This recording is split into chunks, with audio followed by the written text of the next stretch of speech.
"Grandma, why do you starve yourself to feed me?" Rich granddaughter despised her grandmother's food. But days later, when she discovered what she did to feed her, she broke down and never again. How many silent sacrifices are hidden behind a simple plate of food? And what happens when we realize the truth too late? Those who reject a gesture of love may carry the burden of regret forever. The morning began quietly on that tree-lined street, where silence was only interrupted by gardeners trimming lawns and housekeepers sweeping impeccable sidewalks. Light gently streamed through the curtains of Alicia's spacious bedroom, revealing shelves filled with gleaming trophies and photos from trips across Europe. Her king-size bed was perfectly made with silk sheets, while designer clothes recently bought cluttered chairs and hangers everywhere. Alicia rose slowly, pulling back the curtains to admire the view of the pool reflecting the perfect blue sky. She took a deep breath, feeling a mix of laziness and satisfaction. Living in that gated community, with private security and neighbors as wealthy as they were discreet, was something she never questioned. After all, it was all she had known since she was little. Taking her time to get dressed, she chose one of the pricier pieces from her wardrobe, a delicate French satin blouse that perfectly matched her imported jeans, while checking her phone every few moments. Messages from friends poured in, commenting on the last party from the previous week, where Alicia had been the center of attention. A selfie of her circulated among the groups, generating exaggerated comments and compliments that further inflated her youthful ego. As she descended to the kitchen, she found Carla, her mother, sitting at the table with a cup of coffee in her hands, staring pensively at the garden. Carla always seemed to have her mind somewhere far away, especially when Alicia appeared wearing clothes that cost more than the annual salary of an average worker. Alicia quickly helped herself to toast and fresh fruit that the staff had already prepared, while Carla struggled to initiate a delicate conversation. "Alicia, we need to talk about the next few days," Carla announced, without shifting her gaze from her daughter. "What's wrong, Mom? You seem off," Alicia replied, not really interested as she checked her phone again. Carla hesitated, nervously adjusting the cup in her hands. "Marcelo and I need to travel to New York for 3 days. An important meeting came up and, well, you can't stay home alone." Alicia's eyes widened abruptly, surprised by the statement. "But Mom, I've stayed home alone before. What's the problem now? Besides, it's not like we don't have security at the door." Carla sighed deeply, avoiding her daughter's critical gaze. "I know, sweetheart, but it's different this time," Marcelo insisted, "and I agreed that it's better for you to stay with your grandmother." "My grandmother? You must be joking." Alicia stood up from the table abruptly, nearly spilling half her juice on the white marble. "Alicia, calm down. It's just 3 days. You don't need to react like this. She hasn't seen you in months, and maybe it'll be good for you to learn more about your roots." Carla tried to argue, but the words came out uncertain and forced. Alicia laughed sarcastically, looking at her mother as if she were a stranger. "Roots, Mom? What roots are you talking about? That tiny house where you grew up, and you won't even take me to visit because you're ashamed? That woman who makes a living sewing scraps and selling them on the street like a beggar? Please." Carla felt her face flush with a mix of shame and anger, but she held firmly to her cup, maintaining her composure. "Don't talk about your grandmother that way, Alicia. She's a good woman and did everything she could to raise me. I won't accept you speaking like that." "Oh, great! Now you've decided to defend your humble origins, Mom? I thought you were trying to forget them." Alicia scoffed, turning her back and walking to the living room, leaving Carla alone in the kitchen with discreet tears in her eyes. Carla took a deep breath, struggling to control her emotions before following her daughter. She found her sitting on the sofa, typing furiously on her phone. "Alicia, I've made my decision. You're staying with your grandmother for 3 days, and that's final. I don't want to discuss this anymore." "Mom, you must be out of your mind. My friends will destroy me at school. You don't get how things work, do you?" Alicia looked at her mother as if she were being unfairly punished, as if she were the victim in this situation. "Your friends have nothing to do with this. Maybe it's a good lesson for you to learn to value what really matters," Carla replied firmly, crossing her arms, determined to end the discussion. Alicia huffed, getting up again, looking her mother in the eyes for the first time. "Learn what, Mom? To live in poverty? I don't need that kind of lesson." Without waiting for a response, Alicia quickly ascended the stairs, slamming the door to her room with force. She sat on her bed, feeling a deep irritation. Her phone vibrated furiously in her hands, and the messages from her friends amplified her anxiety and frustration. With trembling hands fueled by anger, she typed, "You guys won't believe it. My mom wants to force me to spend 3 days at my grandmother's house in that filthy neighborhood I told you about." The replies came quickly. Laughing emojis and teasing messages flooded the screen. "What? Your mom has lost it, Alicia? Are you serious? Are you going to survive in a house without a maid? I hope you shower before you go back to school because the smell of that place will cling to you." Alicia felt her face burn, her wounded pride increasing the rage inside her. This was the worst humiliation she could imagine. Going through something like this, just her, who had always been admired and envied by her friends? It was unthinkable. Still trying to convince Carla, she descended again and found her mother organizing her work folder. Before she could say anything, Carla turned around already prepared for her daughter's insistence. "Alicia, my decision is final. Get ready. You're going to your grandmother's house tomorrow morning. I want you to pack your bags today," Carla said, her voice calm but firm. Alicia stood frozen, speechless, watching Carla walk slowly toward the door, as if she had already moved past that discussion entirely. The silence was only broken by the harsh voice of the teenager. "You're making the biggest mistake of your life, Mom," Alicia shouted, feeling tears of rage starting to form. "I'd rather die than stay in that stinky house." Alicia felt her blood boil at Carla's unwavering decision.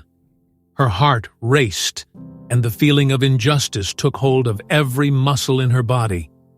With no other choice, she began to pack her suitcase, but made sure to convey her displeasure. She tossed each article of clothing haphazardly, as if the mere act of preparing that bag was a personal insult. The next morning, Carla's luxurious car slowly navigated the narrow, crumbling streets of the neighborhood where Alicia had grown up. In the back seat, Alicia maintained a stony expression, arms crossed, as she watched through the window the dramatic change in scenery. From the elegant, tree-lined neighborhood, they now passed into narrow streets filled with potholes and cracked sidewalks, where some elderly people sat in plastic chairs, observing the world with no rush. Children played with worn-out balls, some barefoot and covered in dust. The air felt heavier, the sky grayer, and Alicia felt as if she were entering a world entirely foreign to her. When they finally arrived at Donna Celia's house, Alicia sighed deeply, struggling to contain her irritation. The two-story home was small and simple, with old paint peeling in large chunks, revealing the mortar beneath. The wooden windows were warped from age, and a distant aroma of home-cooked food filled the air. As they entered, Alicia looked disdainfully at the worn-out old furniture, draped with hand-stitched tablecloths made by her grandmother.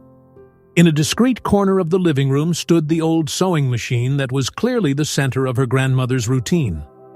Alicia frowned, annoyed by the environment that was the complete opposite of what she was used to.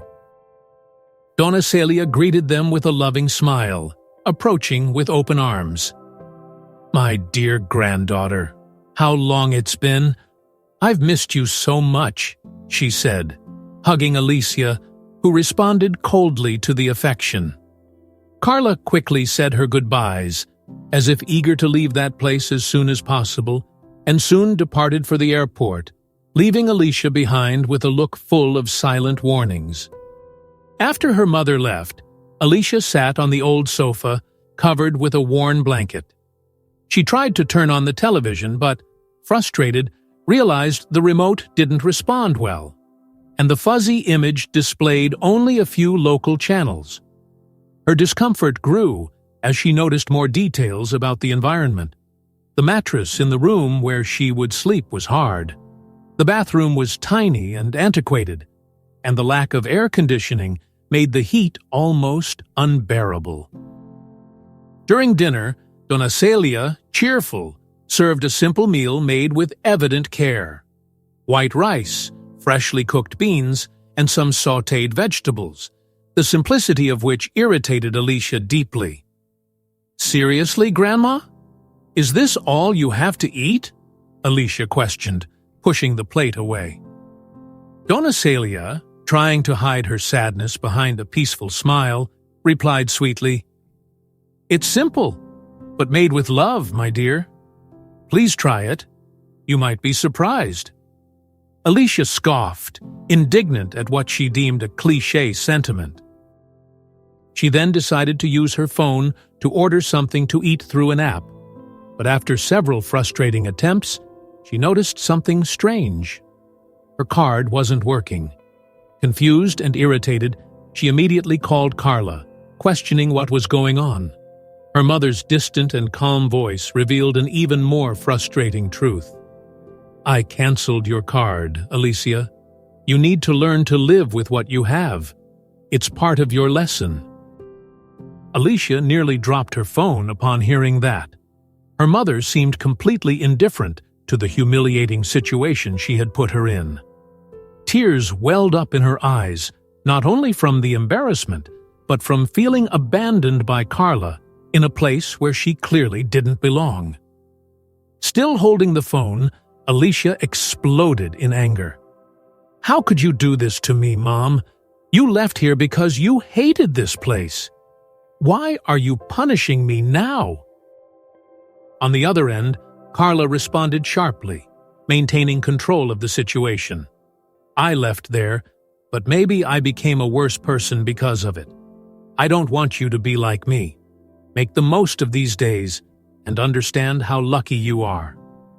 And she hung up, leaving Alicia feeling desperate, betrayed, and abandoned in the last place she wanted to be. Tears streamed down Alicia's face as she hung up the phone. The mixture of anger and shame bubbled within her. She got up from the chair, pacing the small living room, glaring at every corner of that house with growing resentment. Donna Celia, noticing her granddaughter's state, tried to calm her with a gentle touch on the shoulder, but Alicia abruptly shrugged her off. "Don't touch me, Grandma. Because of you, I'm stuck here in this misery." Alicia stormed back to her bedroom, throwing herself down on the uncomfortable bed, trying to block out the sounds outside, where children were still playing happily. The contrast was shocking. She glanced at her phone again, receiving messages from her friends mocking her situation. "So, Alicia, how's it like spending your vacation in the dump?" Each word felt like a knife cutting deeper into her wounded pride. Trying to calm herself, Alicia observed her grandmother in the living room, sitting in front of her old sewing machine, working slowly with her wrinkled, life-marked hands. For a brief moment, She noticed the lines on the old woman's face, the tired but determined look in her eyes, and a small pang tightened her heart. She shook her head to push the feeling away, refocusing on the indignation she felt for being placed in this situation. That night, still refusing to eat the food her grandmother had prepared with such care, Alicia lay on the uncomfortable mattress, tossing and turning, unable to sleep. The silence of the house was broken only by the tick-tock of the old clock on the wall. Thoughts swirled in her mind, bringing back memories of the harsh words she had said to her mother, and the sad, silent look on Dona Celia's face after the dinner rejection. For hours, Alicia lay there staring at the peeling ceiling, desperately wishing to escape that place. Her mind spun in circles, mixing the shame of what her friends would think of her with the growing anger at her mother's radical decision. She had never imagined she would find herself in this situation. Amid the insomnia, an idea began to form in her mind. She needed to get out of there at any cost. She looked around, taking in the old furniture, the hard mattress, and the worn curtains swaying gently in the cold night breeze. Taking a deep breath, irritated with herself for being emotionally weak but determined to act, she picked up her phone again, preparing to type a new message to Carla, hoping to make her reconsider her decision. But just as she was about to start writing, she saw another message from one of her friends that read, "Hope you survive until Monday, Alicia. We're going to tell everyone at school about this." At that moment, a fiery rage erupted inside her once more. She pushed the phone away, squeezing her eyes shut, tears once again slowly rolling down her face, reflecting the weak streetlight filtering through the curtains. And then, feeling completely lost and abandoned, Alicia murmured to herself in a nearly desperate tone, "I'd rather die than stay in that stinky house." Alicia's life of comfort and luxury is about to be disrupted as she is forced to stay in a place she despises. But before we continue, subscribe to the channel, hit the like button, and leave a comment. Your support helps this channel grow and brings more powerful stories like this. Now, let's see Alicia's first reaction when she steps into a world she never thought she'd experience. Thank you. Let's continue. Alicia woke up that morning with back pain, caused by the thin, uncomfortable mattress of the small bed improvised by her grandmother. The morning sun filtered through the yellowed curtains, casting dull light over the cramped room. Irritated, the young woman sighed deeply, deciding she needed to get out of there, even if just for a few hours, to clear her mind. She quickly threw on some casual clothes and stepped out the narrow door of the house, hitting the pothole-ridden streets of the modest neighborhood.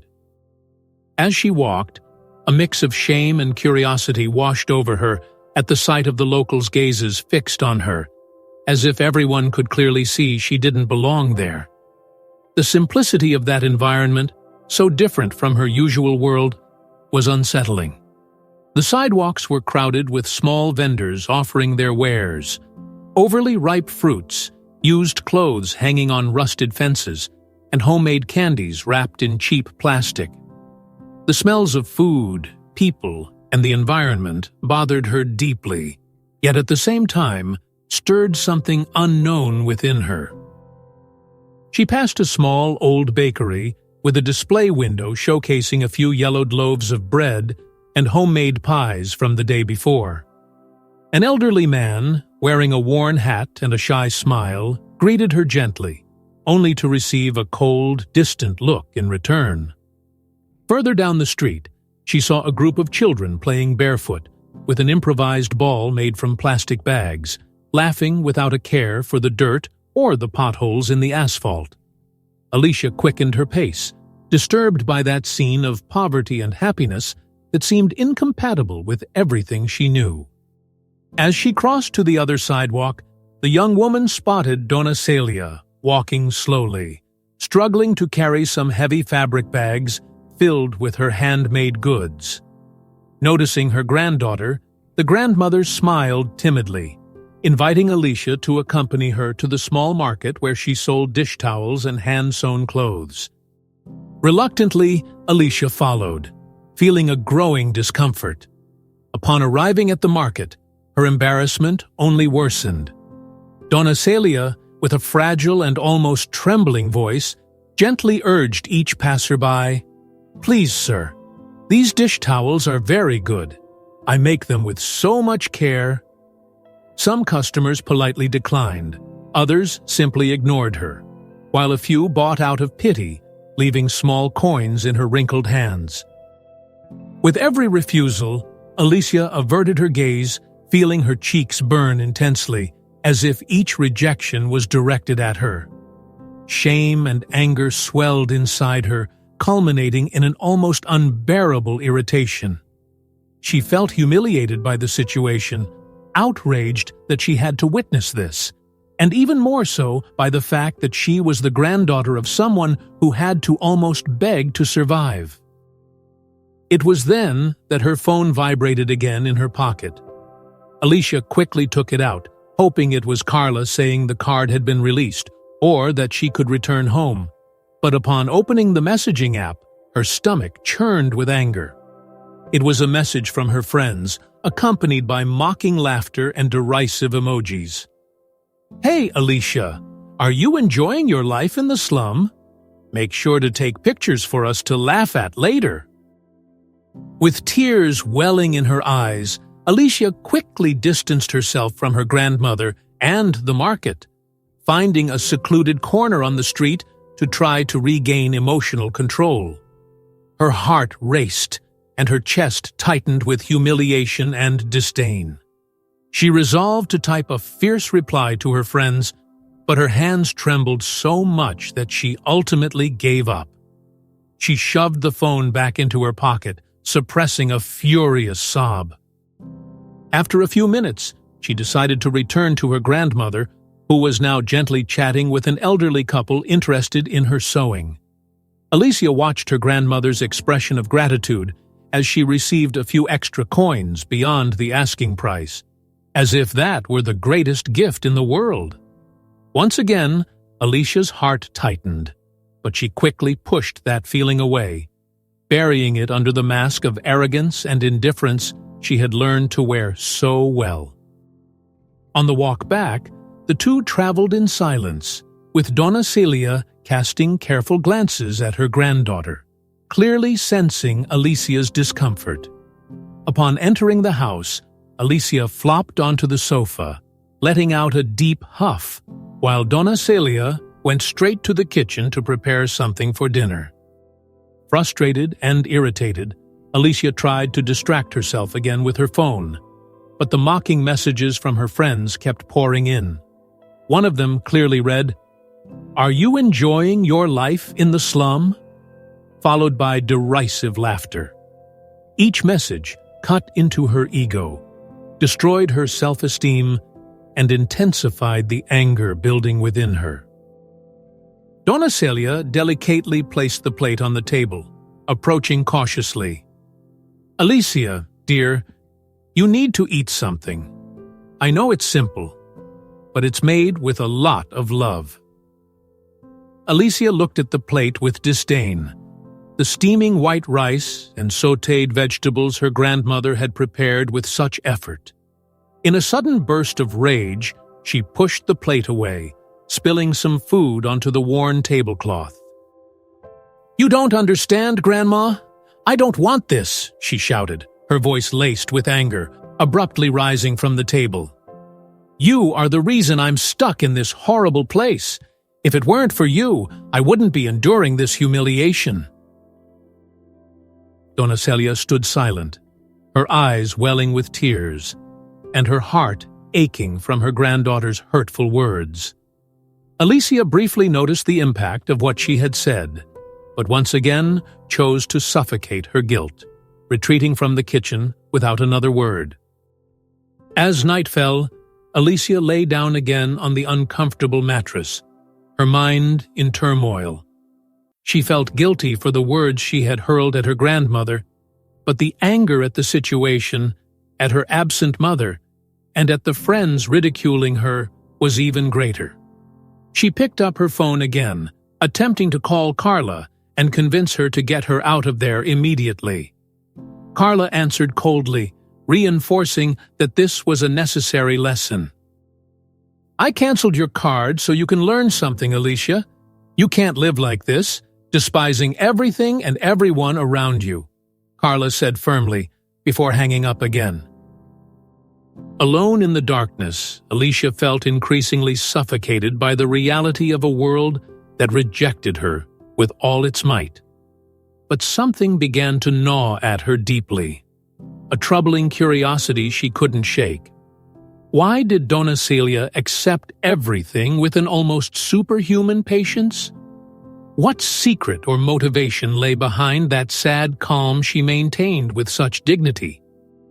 It was a question that troubled her profoundly, and, unbeknownst to her, it slowly began to change something within her. Little did Alicia know that soon she would discover a truth that would completely alter her view of her grandmother, herself, and her entire life. But what could this revelation be that would shake her world forever? Alicia felt a tightness in her chest from an unease she couldn't explain. After hanging up the phone, still hearing the cold echo of her mother's words, she remained motionless on the worn sofa in Donna Celia's living room, her eyes lost in the stains on the peeling wall. That conversation with Carla, far from bringing comfort, amplified the emptiness inside her. What kind of mother abandons her own mother to misery? She repeated mentally, feeling a new and unfamiliar bitterness grow in her chest. The silence of the humble house felt suffocating, as if those peeling walls and low ceiling were silent witnesses to decades of solitude and abandonment. Alicia had never reflected on her mother's past, but now questions surged like waves, impossible to ignore. What could have happened for Carla to erase from her life the person who brought her into the world? What kind of story or wound could drive someone away from their own mother to the point of leaving her to live in such conditions? Confused, Alicia closed her eyes for a moment, and without realizing it, she plunged into her imagination, reconstructing her mother's past, like someone trying to piece together a puzzle. She saw a young Carla, around the same age she was now, working hard as a waitress in a bustling diner. She imagined her mother with a tired face, hair pulled back in a makeshift bun, rushing to serve impatient customers who didn't even look her in the eye. She also envisioned a younger, more vibrant Donna Celia, waiting patiently for her daughter to come home, even knowing that Carla might never appreciate that silent effort. However, life changed completely for Carla the moment she met her current husband, Thomas, the successful businessman who lifted her out of poverty and opened doors to a world she had only dreamed of. Carla traded simple clothes for expensive dresses, worn shoes for shiny high heels, and worries for a life filled with comfort. In that moment, Alicia realized that her mother had made a conscious choice to leave behind everything that reminded her of poverty, including her own mother. The door opened slowly, and Alicia snapped out of her thoughts as she saw Donna Celia enter, carrying a small bag with a few vegetables and greens. Her grandmother smiled, still wearing that sweet and patient look, despite the continuous disdain from her granddaughter. Alicia averted her gaze, feeling guilty and uncomfortable, unable to understand her grandmother's lightheartedness in the face of so much suffering. The next day, already caught in the routine imposed by her mother, Alicia woke up early to go to school. The journey from the humble neighborhood to the elite school felt almost surreal. She stepped out through the peeling door, and walked past streets where residents swept old sidewalks before boarding the crowded bus. As she got closer to the school, the streets became cleaner, the trees well-groomed, and the cars increasingly luxurious. Alicia felt like she was in a nightmare, torn between two incompatible worlds. At school, she immediately sensed the critical gazes of her classmates, who seemed to scrutinize every detail of her appearance. It wasn't long before whispers began, accompanied by muffled giggles. Alicia clearly heard one of the girls whisper to another as she passed by in the hallway. "Look, it's the girl who went from rich to poor overnight." Alicia tried to ignore it, but her heart raced, and her face flushed with embarrassment. During recess, the humiliation became even more evident. Her former friends approached, eyeing her from head to toe with sarcastic smiles. "Alicia, do you smell like mold? Or is it just me? I didn't know your poor grandmother chose your clothes now." The laughter echoed, cruel and insensitive, as Alicia quickly walked away, holding back tears that threatened to spill. When she returned home in the afternoon, Alicia was angrier than ever. She found Donna Celia sitting at the table with a cup of tea and a small plate of hard, almost broken cookies. Something about that image deeply unsettled Alicia. Impulsively, she approached and asked, "Grandma, don't you eat anything besides this?" Donna Celia smiled awkwardly, hiding the plate behind her thin hands. "It's just a snack, my dear. I'll make a nice soup for you later," she said. Alicia looked around, noticing the almost empty cupboard, and her heart ached. There was something strange, a truth that wasn't being told. "Grandma, are you okay? Why do you only eat these weird things?" she pressed. Donna Celia smiled gently, averting her gaze and quickly changing the subject. Alicia understood that she wouldn't get an answer at that moment. Night fell slowly over that forgotten neighborhood, bringing with it an unsettling quiet. Still troubled by the afternoon scene, Alicia quietly walked to the kitchen, where she saw Donna Celia carefully stirring the vegetables she had gathered earlier. There was something painfully poignant about that image that couldn't be ignored. The girl discreetly listened as her grandmother murmured something softly, almost like a prayer. "May it be enough for tomorrow." A sense of guilt began to swell within Alicia, wrestling against the arrogance that still dominated her heart. She couldn't understand how someone could live like that, in silence, enduring so much hardship without complaint. She thought about calling her mother, confronting her again, but the memory of Carla's cold voice discouraged her. Her mother's disdain seemed greater than any argument she could muster.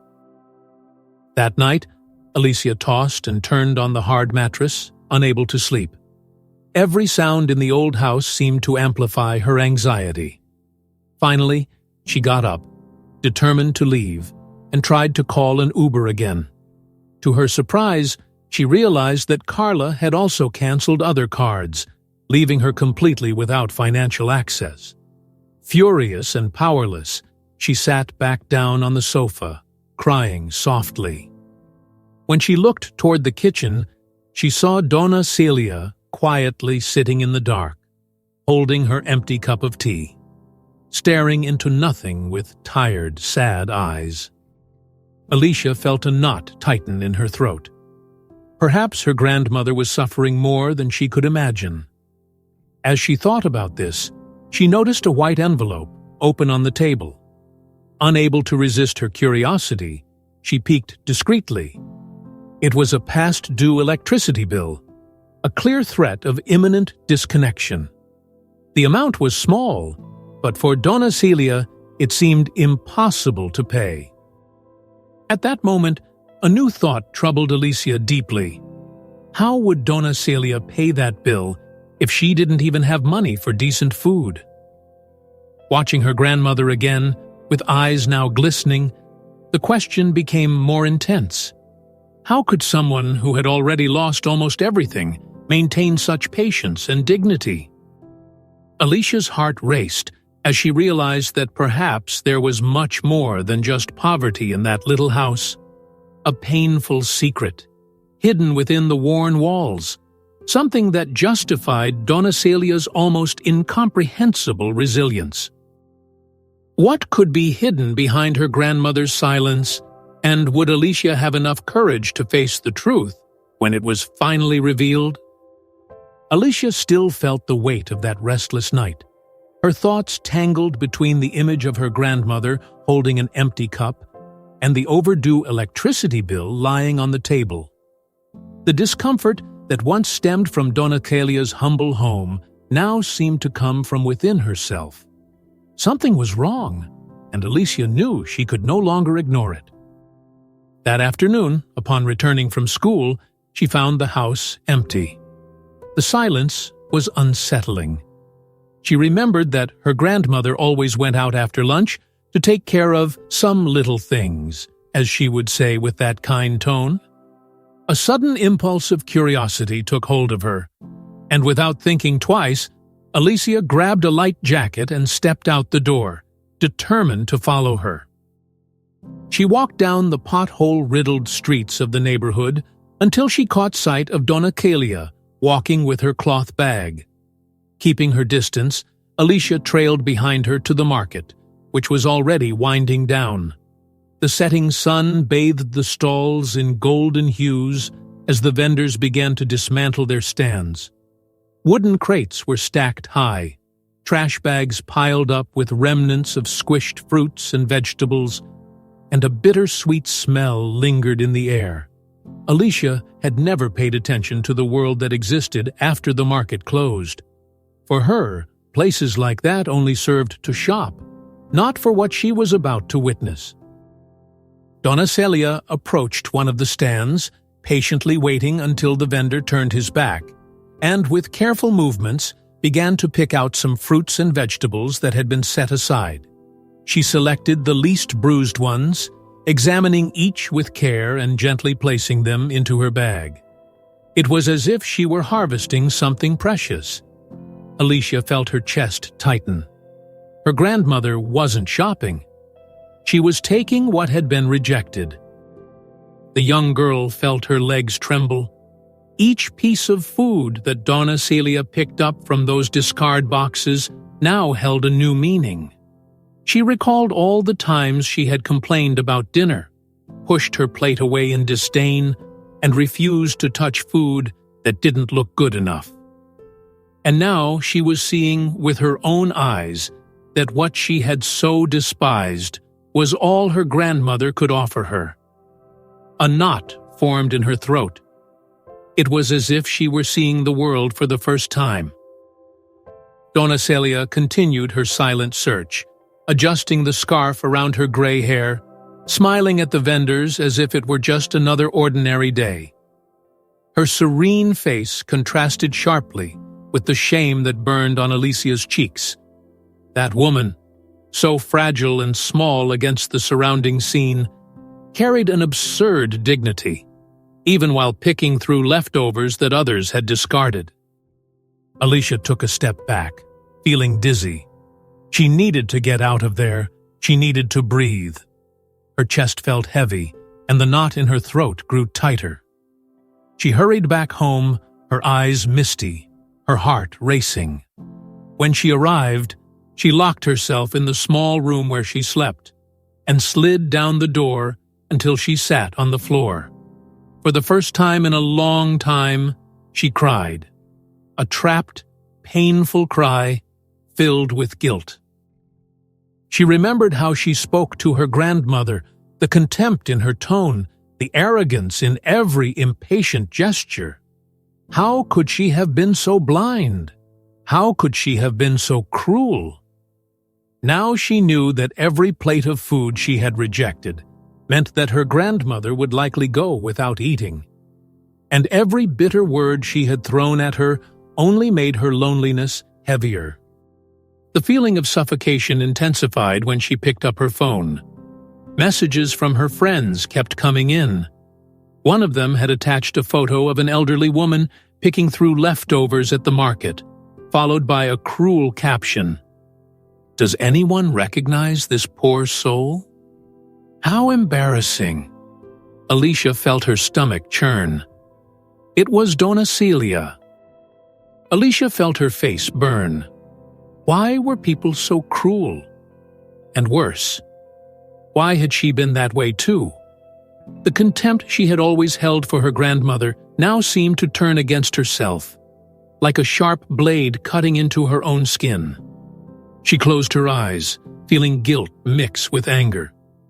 Anger at herself, at her friends, at her mother, at everything. She took a deep breath, forcing herself to think clearly. If she felt this way, then why not do something? Her first impulse was to pick up the phone and call Carla. Her mother needed to know. She needed to see what was happening. Alicia typed a long message, explaining everything, begging her mother to help Donna Celia financially. She hit send. The silence that followed was deafening. Minutes passed, then almost an hour, and nothing. No response. Alicia bit her lip hard, frustrated. She felt a growing despair inside her. She didn't want her grandmother to continue living that way. She didn't want to be the ungrateful granddaughter who looked at everything with indifference any longer. She needed to do something. But what? She went to the door of her room and peeked into the living room. Donna Celia was already home, quietly putting away the few things she had brought from the market. When she turned around, her eyes met Alicia's, and a smile broke across her tired face. "Are you hungry, my girl? I can make something right now." That simple phrase was the final blow for Alicia.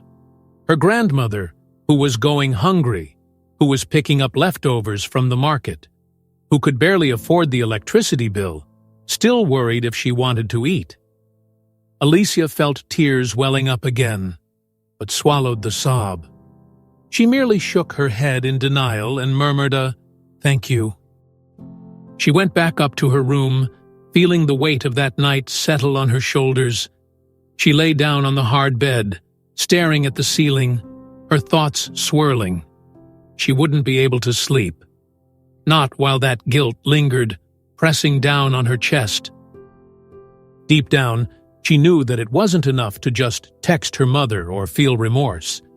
She needed to do something concrete. But how could she change a situation that had dragged on for years?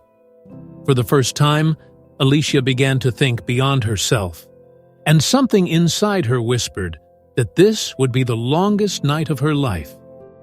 She closed her eyes and tried to imagine a plan. But in her heart, she knew the real question wasn't how to change it all. It was whether she would have the courage to face the truth and do what was right before it was too late. The sound of Carla's car tires crunching against the poorly paved street of the humble neighborhood echoed through Donna Celia's small house. Alicia heard the car door slam and hurried footsteps on the cement floor. Sitting on the worn-out sofa in the living room, the girl felt her heart race. Her hands were cold. She knew this moment would come, and now she had to face it. The door swung open, and Carla appeared, carrying designer shopping bags. A reflexive smile spread across her mother's face at the sight of her daughter. "Alicia, I brought you some things. I think you're going to love them," Carla said, extending the bags as if they were a consolation prize. Alicia remained seated, motionless. Her gaze shifted between her mother and the expensive bags. Those same bags represented everything she once valued. But now they felt empty, insignificant. "This doesn't mean anything," she murmured, her voice heavy with resentment. Carla frowned, surprised. "What do you mean? These are exclusive pieces. I bought them at that boutique you love so much." Alicia slowly stood up, feeling heat rise in her body. "And you think this resolves anything, Mom? Do you think buying gifts changes what we did to Grandma?" Carla's smile vanished. She stared at her daughter for a few moments before dropping the bags on the table. "What are you talking about, Alicia?" "I'm talking about Grandma's miserable life, about the hunger she endures, about how she has to dig through the trash at the market because you're ashamed of her." Carla blinked, dazed. "You're exaggerating." "Exaggerating?" Alicia stepped forward, blood boiling in her veins. "Have you seen her house? What she eats? You don't even know if she's okay." Silence fell between them. Carla looked away, crossing her arms. "I thought she was okay." "You thought? You just pretended she didn't exist." The raised voice of Alicia made Donna Celia, who was in the bedroom, appear at the door with a worried look. "Girls, is everything okay?" Carla forced a smile. "It's fine, Mom. We're just talking." Alicia felt her stomach churn at the falseness in her mother's tone. "No, we're not just talking. We're discussing the fact that you abandoned Grandma." Carla's face hardened. "I didn't abandon her. I just moved on with my life." "Moved on with your life? You were disgusted by her. You were ashamed of where you came from. And now you pretend none of this is your fault." Donna Celia approached slowly, placing her frail hand on Alicia's arm. "My girl, please, don't fight because of me." But Alicia couldn't hold back any longer. "You shouldn't be asking us to stop fighting, Grandma. You should be angry. You should demand respect." Carla's face was dark now. "You don't understand, Alicia. You don't know what I went through to get out of here, to build a better life for both of us." "And what did Grandma do for you? She sacrificed everything to raise you, to give you what little she had. And you turned your back on her." Carla clenched her fists but said nothing. For the first time, Alicia saw something different in her mother's eyes, something that looked like guilt. "I don't want to be like you anymore," Alicia continued, her voice choking. "I don't want to pretend everything is fine while she suffers." Carla ran her fingers through her hair, taking a deep breath. "And what do you want to do?" Alicia gritted her teeth. "I'm going to fix this." In the following days, Alicia began selling her expensive clothes online. It was the first time she did something on her own, without expecting someone else to solve everything. With each designer piece she wrapped and shipped, she felt lighter.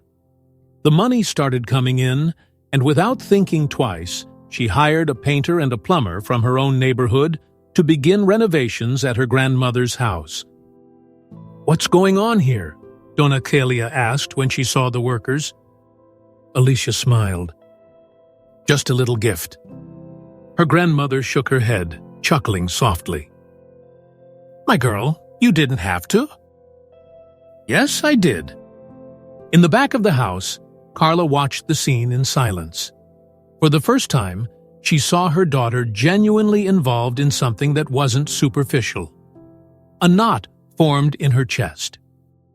"You've changed," Carla murmured that night while Alicia organized the groceries she had bought. Her daughter looked at her. "I woke up." Carla lowered her eyes, unsure how to respond.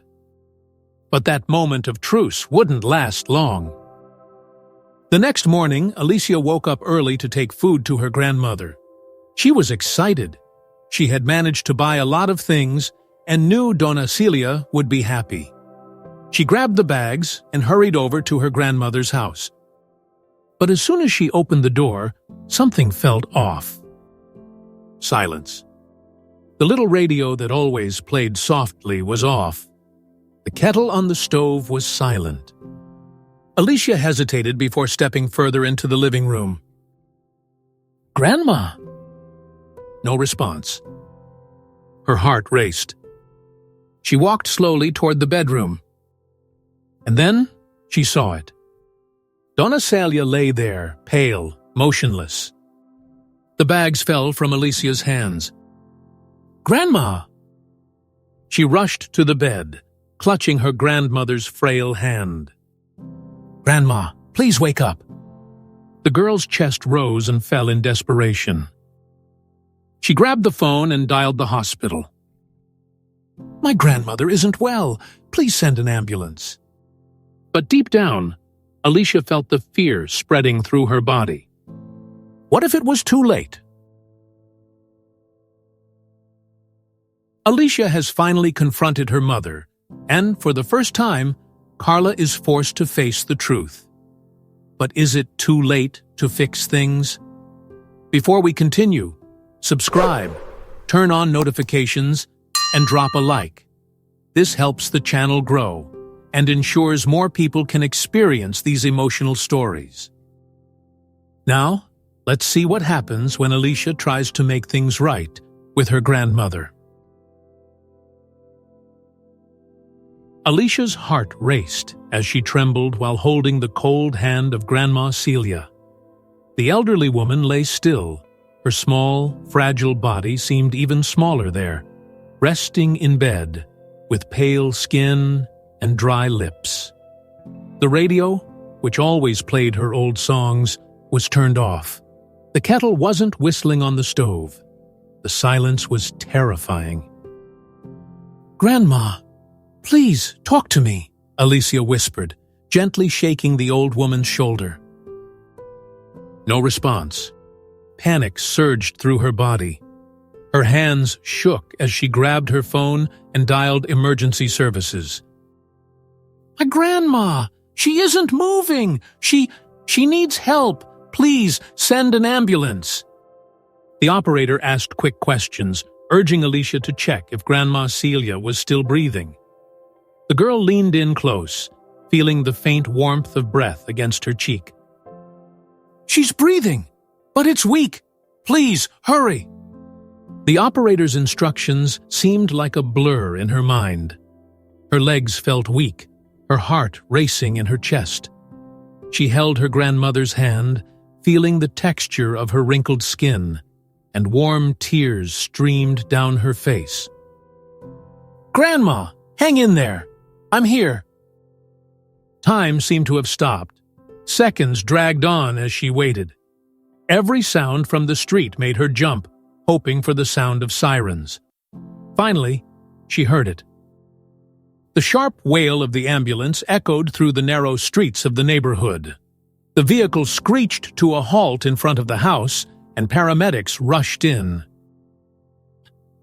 "Does she have any history of illness?" one of them asked, while checking the elderly woman's vital signs. I don't know," Alicia replied, her voice trembling. The paramedics exchanged quick glances. "Very low blood pressure, irregular breathing. We're taking her now." Alicia followed closely, nearly tripping over her own feet as she watched the paramedics lift her grandmother onto the stretcher. The world spun around her. The ambulance door slammed shut, and the girl felt like she was being locked away in a reality she didn't want to face. At the municipal hospital, the strong smell of disinfectant and the hum of voices created a chaotic atmosphere. Alicia walked down the cold corridor, her eyes scanning the space for any information. "Excuse me, my grandma. She just arrived." The receptionist gave her a weary look. "Patient's name?" Celia Menezes." The woman typed on the computer and glanced at the screen for a few seconds. "She's being evaluated. You need to wait." The word wait sounded like a punishment. Alicia looked at the waiting benches and sat down, feeling her legs weaken. Minutes that felt like hours passed. Then a new sound made her jump. "Alicia!" The firm and anxious voice made the girl turn around quickly. Carla rushed in, her heels clicking against the tiled floor.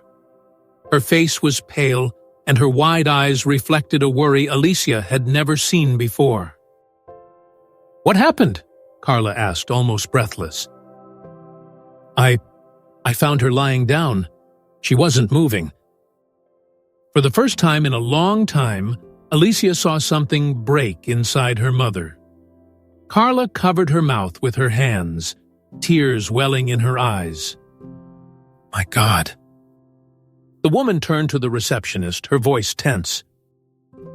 "Where is she?" "You need to wait as well." Carla pressed her lips together, but nodded. She walked over to Alicia and sat down beside her. The silence between them was heavy with unspoken emotions. Then a doctor in a white coat appeared in the corridor. "Family of Donna Celia?" Both women stood up at the same time. "Is she okay?" Carla asked immediately. The doctor sighed. "Her condition is serious. She's very weakened, dehydrated, and has an advanced case of malnutrition. Additionally, there are signs of pneumonia." Alicia felt the world crumble around her. But she's going to be okay?" The doctor hesitated. "It's still early to say. We're doing everything we can, but her age and the fragile condition of her body make recovery more difficult." Alicia covered her mouth with her hand, her eyes filling with tears. "Can we see her?" Carla asked. The doctor nodded. "Yes, but only for a few minutes." Alicia walked down the corridor, her legs feeling heavy. When she entered the small room, she saw her grandmother lying in bed, connected to an IV and an oxygen tube. Her face looked even thinner, her hands resting on the white sheet. Tears streamed down Alicia's face as she approached. "Grandma?"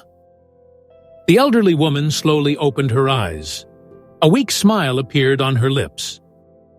"My girl." Alicia held her hand, pressing it against her chest. Forgive me for everything, Grandma." Donna Celia looked at her with tenderness, her wrinkled fingers gently squeezing her granddaughter's hand. "There's nothing to forgive. You've always been my treasure." The words felt like a knife to Alicia's heart. She swallowed her sobs and rested her forehead against her grandmother's hand, letting the tears flow. Behind her, Carla watched the scene in silence. The woman's face was tense, and for the first time in years, Alicia saw her mother with tears in her eyes. That night, Alicia and Carla took turns by their grandmother's side. Every beep of the machines sounded like a heartbeat to the girl. 2 days passed, and slowly, Donna Celia began to show signs of improvement. Alicia barely left the hospital. She brought small treats for her grandmother, adjusted her pillows, and held her hand whenever she dozed off. Even Carla, hesitantly, started to come closer. "You've always liked flowers, haven't you, Mom?" she murmured one day, placing a small vase on the bedside table. Donna Celia smiled. "I still do." The time at the hospital was a mix of hope and fear. Then a new blow. The doctor called Alicia and Carla to talk. "She's responding well to treatment, but we can't rule out complications yet. Her body is weak, and a sudden decline wouldn't be unusual." Alicia felt her chest tighten. "But she's going to get out of here, right?" The doctor sighed. "We will fight for that, but you need to be prepared for any scenario." The warning hovered in the air like a shadow. Alicia looked at Carla and saw the tension in her mother's face. For the first time, they were united in something that truly mattered. But was there still time to change everything? Alicia opened the door to Donna Celia's house and was greeted by the familiar smell of old wood and the heavy silence that now felt suffocating. The house, once seen by her as an oppressive and dull place, now filled her with a nostalgia she never thought she would feel. Her gaze wandered through the simple rooms, noticing every detail with newfound significance. The worn-out sofa where her grandmother used to sew, the battered kettle on the stove, the patchwork quilt carefully folded in the corner of the bed. Carla stepped in right behind her, observing everything with a restrained expression. She let out a deep sigh, as if releasing years of weight she had been carrying on her shoulders. "Let's finish this quickly. I want her to return to a house better than the one she left," Carla said, her voice sounding softer than usual. Alicia nodded and picked up a paintbrush, starting to paint one of the walls in the living room. With each stroke, she felt something within her being rebuilt as well. Carla, beside her, did the same. "I never imagined you'd be here," Alicia commented, without looking directly at her mother. "Neither did I," Carla replied, applying the paint with mechanical movements. Silence stretched for a few minutes until Alicia, unable to contain herself, blurted out, "You're ashamed of her, aren't you?" Carla stopped painting. She pressed her lips together and took a deep breath before answering. "I was ashamed of myself, Alicia, of my childhood, of my life before I met your stepfather. I thought that if I pretended my mother and my past didn't exist, I could be someone else." Alicia glanced sideways at her mother, seeing her with a distant look as she focused on the wall she was painting. "And did it work?" she asked. Carla let out a bitter laugh. "No, I just became someone who despises her own roots." The confession hung heavily in the air. Alicia had never heard her mother admit something like that. "There's still time to make it right," the girl said, returning to the painting. Carla didn't respond immediately, but her posture relaxed slightly. In the following days, Alicia and Carla dedicated themselves to transforming the house into a more welcoming home. They painted the walls in light tones, replaced the leaky faucet in the kitchen, and bought a new armchair to replace Donna Celia's old one. It wasn't a grand renovation, but each small adjustment made the environment reflect the love that had, until then, been neglected. As time passed, Alicia realized she wanted to do more. The feeling of guilt for everything she had disregarded gnawed at her, and she knew she needed to act. "I was thinking," she began during an improvised dinner at her grandmother's house. "What if we started a donation campaign to help the elderly in the neighborhood?" Carla raised an eyebrow. "A campaign?" "Yes. Many of them struggle like Grandma. If I could do something," Alicia fidgeted with the napkin on the table, "maybe I'd feel a little less awful." Carla was silent for a moment, analyzing her daughter. "If that's what you want to do, I can help," she finally said. Alicia didn't expect that response. "You can?" "I can make monthly donations to help your grandmother and a few families who really need it," Carla explained, averting her gaze. "I don't know if it redeems me, but maybe it's a start." Alicia smiled faintly. "That's a good start." Excited about the idea, Alicia began sharing the initiative with her schoolmates and neighbors in the community. She created a small online group, asking for clothes, food, and supplies for elderly people, like Donna Celia, who were struggling to survive. However, the reception wasn't exactly what she had hoped. "Now you want to play the Good Samaritan?" sneered one of her school friends. "Seriously?" "I'm trying to fix my mistakes," Alicia replied, trying to remain calm. Sure. What a lovely story. Pretty soon you'll be writing a book about it," another classmate mocked. Alicia clenched her fists but didn't let it get to her. "If you don't want to help, that's fine, but I'm going to do this anyway."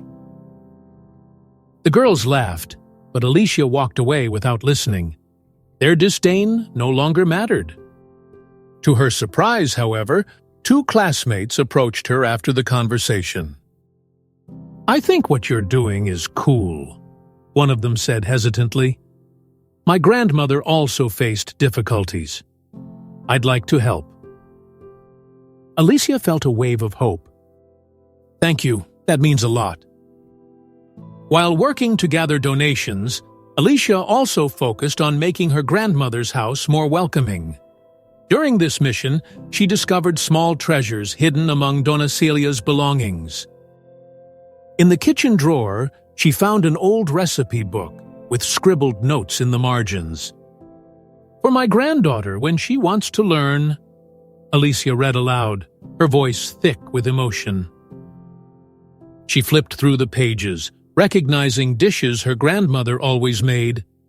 Each page was a silent reminder of the affection she had rejected for so long. Swallowing hard, Alicia closed the book and clutched it to her chest. She had never allowed Donna Celia to teach her anything, but now she desperately wanted to learn. That night, as she lay down, Alicia felt a different sensation.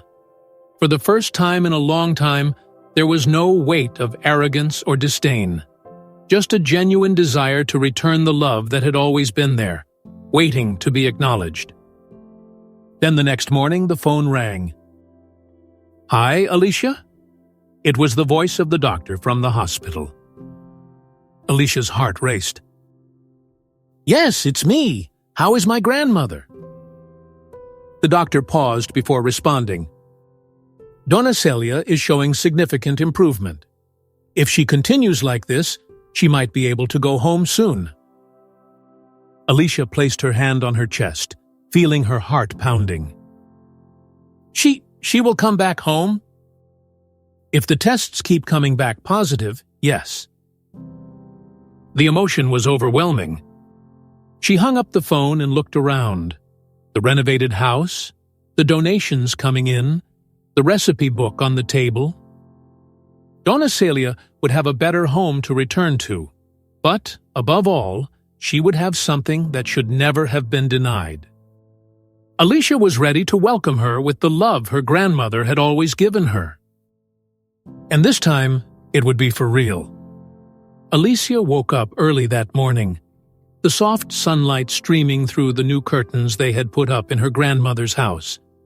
The fresh scent of paint still lingered in the air, mingling with the light aroma of newly placed flowers on the kitchen table. The white and yellow petals stood out against the simple wooden surface, bringing an atmosphere of life and renewal. Next to her, Carla was finishing up straightening a new tablecloth, something simple yet different from the old, faded piece that had previously covered the surface. Alicia observed the details, trying to imagine her grandmother's reaction upon seeing the house in this way. For the first time, she thought that she wanted to see the genuine smile of Donna Celia, that smile she had often overlooked. "Do you think she will like it?" Alicia asked, smoothing a small wrinkle in the fabric with her fingers. Carla let out a sigh, watching her daughter with a softer gaze. "I'm sure she will," she replied. Optimism. Something Alicia hadn't known much of until recently. Now, the anticipation of her grandmother's return filled her with a warm sensation, almost happiness. She wanted to see her walking through that door, looking around, moved to realize she was no longer alone. "I was thinking," Carla began, picking up a dish towel to fold, "maybe I should have your grandmother come live with us for a while, at least until she fully recovers." Alicia looked up in surprise. "Do you really want that?" Carla hesitated for a moment, as if processing her own decision. "Yes, I can't change the past, but I can at least try to correct the present." Alicia felt a knot in her throat. "Thank you for that, Mom." "Don't thank me yet. I know it won't be easy, but I think we've spent too much time pretending she didn't exist." The silence that followed was not uncomfortable. On the contrary, it was a pause filled with meaning. a mutual understanding that something within that family had changed forever. During the afternoon, Alicia and Carla went out to buy a few items to complete the preparations for the house.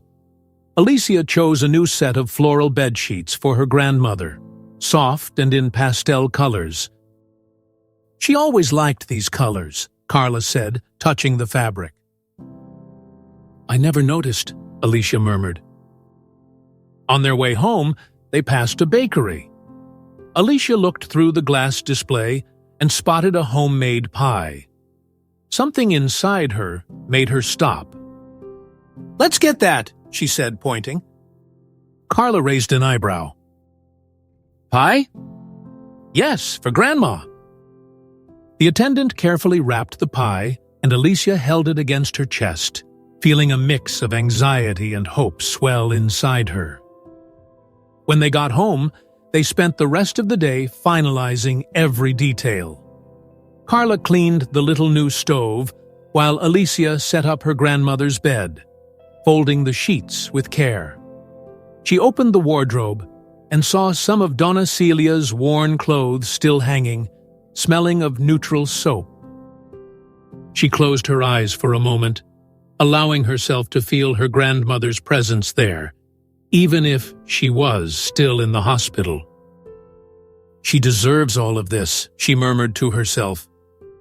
As night fell, the house was ready. Simple, yet beautiful. Alicia turned on the warm light in the living room and looked around. Everything was perfect to welcome Donna Celia. They prepared a light dinner. Alicia set the plates and cutlery while Carla brewed some tea. It wasn't a lavish feast, but each item on the table carried a deep significance.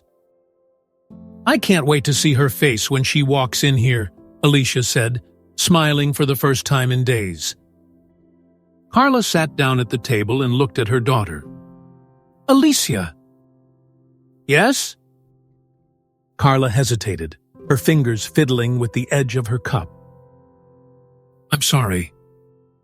Alicia froze for a moment, feeling the weight of those words. "For what?" "For everything. For being such a bad example. For not being a better mother. For making you believe that your grandmother wasn't important." Alicia felt her eyes burn. "We can't change what's happened, but we can do better from now on." Carla nodded, and for the first time, Alicia saw tears in her mother's eyes. "I just hope there's still time for that." The night advanced, and Alicia went to her room. She lay down on the narrow bed, staring at the ceiling, feeling her heart race. The hours passed slowly. She tried to sleep, but anxiety kept her awake. She closed her eyes and saw her grandmother's smile, her wrinkled hands stirring a pot, her always sweet gaze, even when it was neglected. Regret weighed heavily on her chest. Even now, after everything she had done, she wondered if she truly deserved to be forgiven.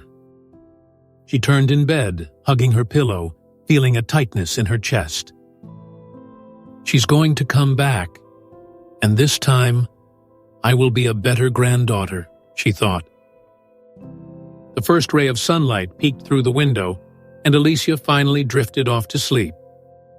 But then, the shrill sound of her phone rang, waking her up. Half groggy, she fumbled for the nightstand, grabbing the device. "Hello?" On the other end, a firm voice responded. "Miss Alicia, this is the hospital. We need you to come immediately." Alicia's heart stopped for a moment. She sat up in bed, feeling a chill run through her body. What happened? "Just come as quickly as you can." Alicia dropped the phone onto the mattress. Her eyes widened and her body froze. No, this couldn't be happening. She jumped up and ran to her mother's room. "Mom!" Carla woke up startled. "What is it?" "The hospital. They called. Something happened to Grandma." Carla fell silent for a second, then jumped out of bed in a rush. The optimism that had filled the house moments ago was replaced by a heavy gloom. They grabbed their keys and rushed out. The car sped through the city as Alicia clutched her trembling phone in her hands. Her eyes were fixed on the screen, as if waiting for another call, a message, anything that could ease that sudden anguish. She was getting better, she murmured. Carla, at the wheel, said nothing, just pressed her lips together as if preparing for the worst. The hospital loomed on the horizon, cold and impersonal. Alicia felt her stomach churn. Something was wrong. Very wrong. Alicia felt her heart hammering against her chest as the car approached the hospital. The cold and impersonal lights of the facade seemed darker than ever. Her breath was short, cut off by the panic rising within her.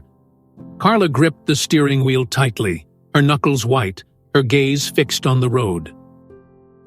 She was getting better, Alicia murmured, as if repeating those words could make them true once again. The car came to a sudden stop at the hospital entrance. Alicia jumped out before Carla even turned off the engine, running down the corridors as if her life depended on it. She knew exactly where to go. She had walked this path countless times over the past few days, familiar with every step that led her to the bed where Grandma Celia was hospitalized. But when she reached the door of the room, something was different. The bed was empty. Alicia felt the ground disappear beneath her feet. Her gaze swept across every corner of the room, searching for a sign of her grandmother. The covers were neatly folded, the bed made as if it had never been occupied. The machine beside it no longer emitted its constant beeps. The smell of disinfectant filled her nostrils. "Where is she?" Her voice came out weak, almost a whisper. A nurse passing by in the hallway stopped upon seeing the two of them, his expression heavy with silent sorrow. "Miss Alicia," he began, his voice gentle but firm. She knew before she even heard the words. "There were complications overnight. We did everything we could, but your grandmother didn't make it." The world collapsed. Alicia fell to her knees right there, the shock cutting through her like a cold blade. No, she stammered, feeling the tears come rushing forth, blurring her vision. Her hands trembled as she grasped the neatly folded sheet on the mattress. It still carried her scent, the scent of the grandmother who had always offered her the best she could, who had welcomed her even when Alicia had looked down on her. Carla, behind her, covered her mouth with her hand, her eyes wide. "I should have helped her sooner," she murmured, more to herself than to anyone. The pain sank its claws into Alicia's chest. All the effort, the renovations, the hope of seeing her walk through the door and smile. Everything had been taken from her in the blink of an eye. She would never fully redeem herself. She would never have the chance to see her grandmother sit at the table and taste the dinner they had prepared for her. She would never be able to hug her and say that she finally understood her silent love. She clung tightly to the sheet, as if that simple gesture could bring Grandma Celia back. But it was too late. The following days passed like a blur.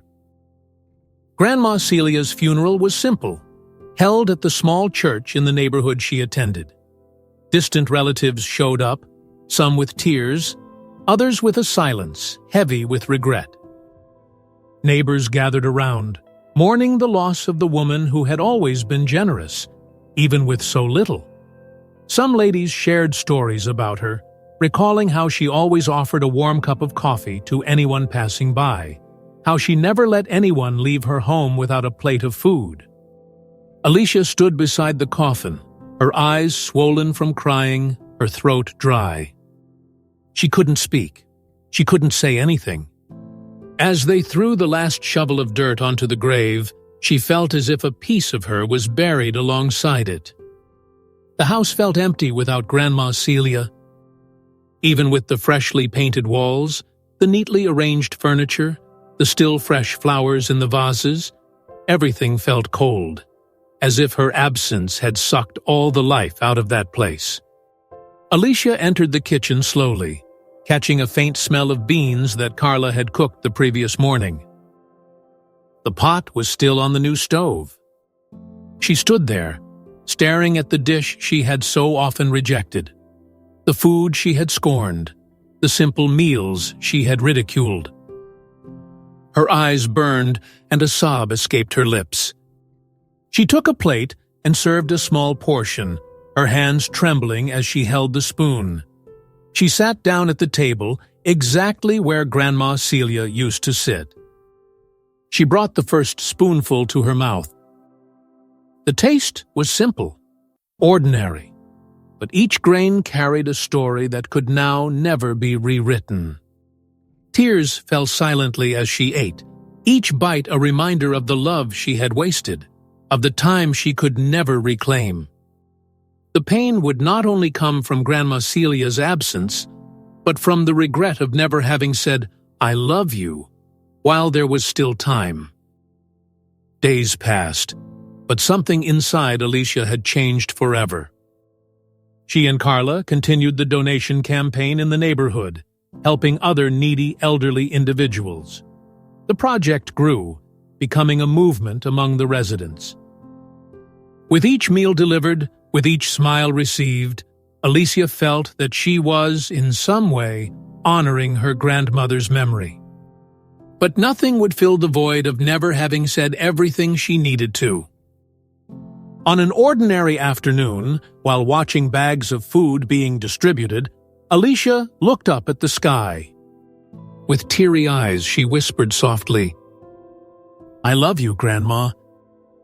And this time, there was no more shame, no more pride. Just the pure love that had always been there, waiting to be recognized.